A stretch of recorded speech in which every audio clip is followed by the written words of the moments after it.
Joshua Garcia napatalon kay Jolia Barreto. Uy, gigil.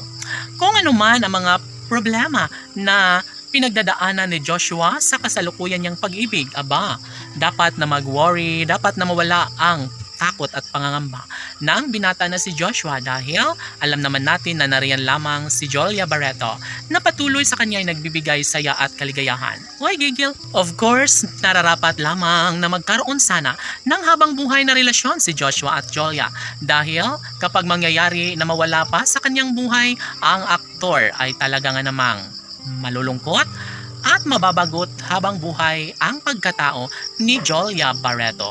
Aminado ang aktres na sobrang maligaya siya sa tuwing makasama, mahagkan at mayakap ang gwapong aktor na si Joshua Garcia.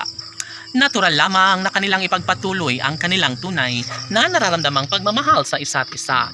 Sabi nga ni Joshua kay Jolia na talaga nga namang maligaya na siya lalong-lalo na kapag makasama, mayakap at mahagkan ni Joshua si Jolia.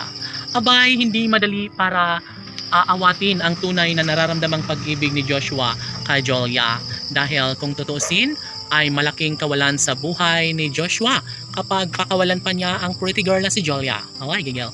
Sa mga pagkakataong ito, masasabi ng mga fans ng Jushlea Love Team na karapatan nila ang ipagpatuloy ang matamis na pagmamahala ni Joshua Garcia at Jolia Barreto. Samantala, mas lalong tumitindi ang usaping relasyon, balik-tambalan at relasyon ni Jolia at Joshua. No? Posible umano na mangyayari ang lahat sa kanilang pagkakatuluyan kung nanaisin ni Joshua at Jolia na mangyayari ang kanilang pagmamahalan. Never umano na magkaroon ng pagkadismaya ang relasyong tunay na nagbibigay saya at kaligayahan sa taong bayan.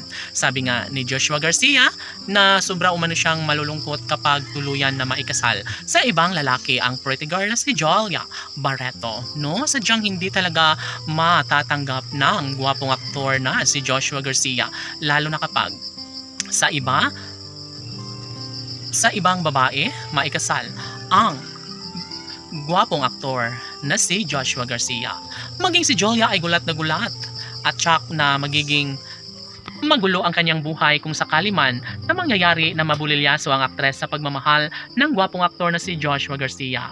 Kalangitan na mismo ang nagsasabi na sadyang naman na hindi magiging masaya ang puso ni Jolia maging ang taong bayan kung pagkabigo lamang ang maangkin sa pagmamahala ni Joshua Garcia at Jolia Barreto. Napatalo na lang si Joshua Garcia kay Jolia Barreto dahil alam ng aktor na hindi siya hahayaan na pakawalan na lang ng babaeng nagbibigay sa kanya ng pagmamahal. Si Jolia Barreto ay para lamang kay Joshua Garcia. Laban!